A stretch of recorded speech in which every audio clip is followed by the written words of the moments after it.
ಸಮುದ್ರದ ದಡದಲ್ಲಿ ಮರವೊಂದು ಬೆಳೆದಿತ್ತು. ಅದರ ಕೊಂಬೆ ಒಂದು ತುಂಬಾ ಉದ್ದವಾಗಿ ಬೆಳೆದು ಸಮುದ್ರದ ಮೇಲಿನವರೆಗೂ ಚಾಚಿತ್ತು.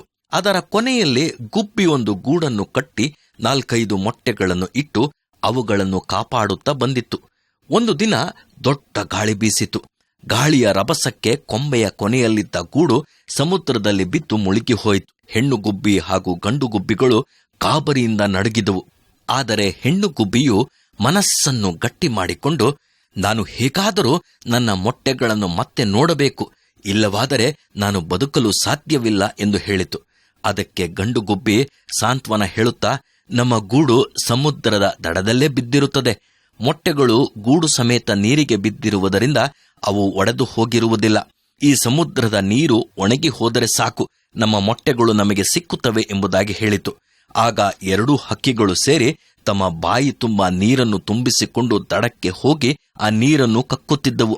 ಪಾಪ, ಮತ್ತೆ ಹಾರಿ ಬಂದು ನೀರನ್ನು ತೆಗೆದುಕೊಂಡು ಹೋಗಿ ಹೊರಗೆ ಚೆಲ್ಲುತ್ತಿದ್ದವು. ಈ ಹಕ್ಕಿಗಳ ತವಕ ಕಷ್ಟಗಳನ್ನು ನೋಡಿದ ಒಬ್ಬ ಭಕ್ತನು ದೇವರಿಗೆ ಪ್ರಾರ್ಥಿಸಿದನು. ಆಗ ದೇವರು ಸಮುದ್ರದ ನೀರು ತಡದಿಂದ ಸ್ವಲ್ಪ ದೂರದಲ್ಲಿ ನಿಲ್ಲುವಂತೆ ಮಾಡಿದನು. ಆಗ ಆ ಮೊಟ್ಟೆಗಳು ಕಾಣಿಸಿದವು. ತಕ್ಷಣ ಆ ಹಕ್ಕಿಗಳು ಸಂತೋಷದಿಂದ ಹಾಗೂ ಆತುರದಿಂದ ಮೊಟ್ಟೆಗಳನ್ನು ಒಂದೊಂದಾಗಿ ತೆಗೆದುಕೊಂಡು ಹೋಗಿ ಬೇರೆ ಸ್ಥಳದಲ್ಲಿ ಇಟ್ಟವು. ಪ್ರಿಯರೇ, ನಾವು ಪಡುವ ಎಲ್ಲಾ ಪ್ರಯಾಸಗಳಿಂದ ನಮಗೆ ಪ್ರಯೋಜನ ಉಂಟು, ಬರೀ ಬಾಯಿ ಮಾತುಗಳು ವ್ಯರ್ಥ ಎಂದು ಬೈಬಲ್ ಹೇಳುತ್ತದೆ.